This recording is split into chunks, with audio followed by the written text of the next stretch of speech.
آپ بددعا کر رہے ہیں اور حضور آمین کہہ رہے ہیں. اب ذرا بتاؤ جس کے بارے میں جبرائیل یہ کہہ رہے ہو کہ وہ ہلاک ہو تو اور حضور اس پر آمین کہہ رہے ہوں تو اس کی ہلاکت پر کوئی شک رہ سکتا ہے؟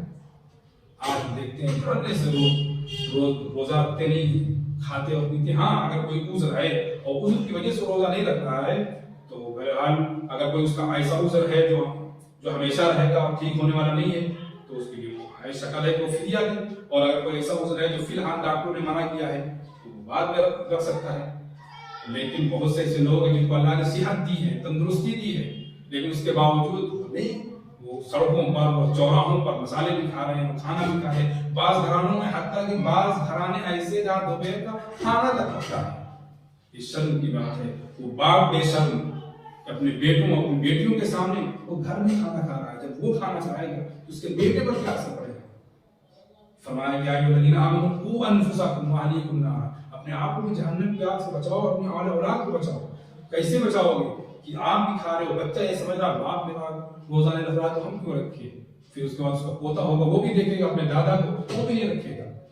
شرم آنی چاہیے ایسے لوگوں کو جو کھلم کھلا اس طرح کا مذاق اڑاتے ہیں. بعض لوگ یہاں تک کہہ دیتے ہیں کہ رمضان کا روزہ وہ رکھے جس کے گھر میں کھانے کو نہ ہو. استغفر اللہ، لا حول ولا قوت الا باللہ. یاد رکھیے اس طرح کا مذاق کرنے والا وہ کفر تک یہ مذاق اس کو پہنچا دے گا.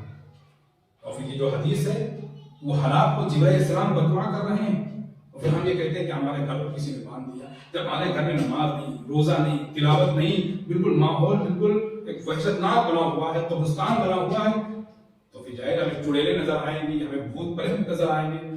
پھر ہم جائیں گے عالموں کے پاس کہ ہمارے گھر میں یہ جنات ہے، وہ آپ کو بتائے گا، وہ آپ کو لوٹے گا اور آپ وہاں لٹائیں گے.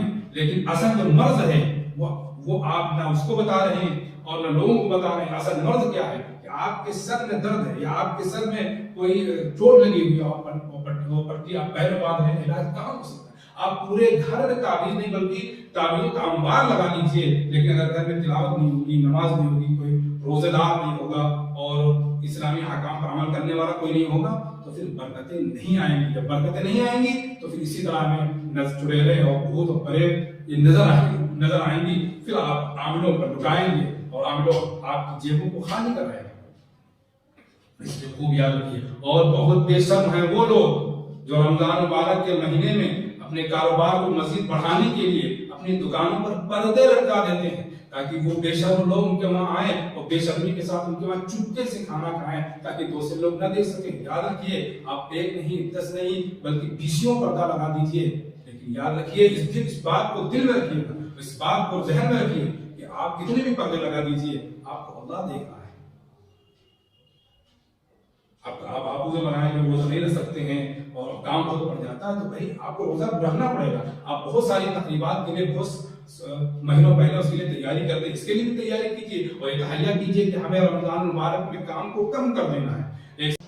بڑے بہت سے ایسے لوگ ہیں جو کھلے عام اس طرح کھاتے ہیں، اس طرح نہیں ہونا چاہیے. ہمیں چاہیے کہ اگر کوئی واقعی عذر ہے تو گھر میں چپکے سے کھائیں، اس طرح آپ کھلے عام نہ کھائیں. اور اگر کوئی بیماری نہیں ہے تو یہ روزہ فرض ہے، جس طرح اس کے بے شمار فضائل بیان کر دیے گئے تو اس کے سامنے ایک بڑی دردناک وعید بھی سامنے آ گئی، اس کی ہلاکت کی بددعا کی گئی ہے. تو وہ لوگ جو اپنی صحت پر اور اپنی تندرست پر اتراتے ہیں ان کو یاد رکھنا چاہیے جو ذات آپ کو صحت دے سکتی ہے، مال دے سکتی ہے، وہ ذات آپ سے صحت لے بھی سکتی ہے. اس کو ذہن میں رکھنا چاہیے. ایک عام رواج بن گیا ہے، باپ بھی روزہ نہیں رکھ رہا ہے، بیٹا کس طرح جب وہ باپ کو دیکھ رہا ہے اس کا نالائق باپ، بے شرم باپ وہ روزہ نہیں رکھ رہا ہے، اپنے باپ اپنے اولاد کے سامنے وہ کھا رہا ہے پی رہا ہے بے شرم، ظاہر ہے لڑکا بھی اسی طرز پر جائے گا. تو یہ نہیں ہونا چاہیے. بہرحال بات ذرا تلخ ہو گئی. یہاں مجھے غالب کا وہ شعر یاد آ گیا کہ رفیع و غالب مجھے اس تلخ نوائی میں معاف، آج کچھ درد میرے دل میں سوا.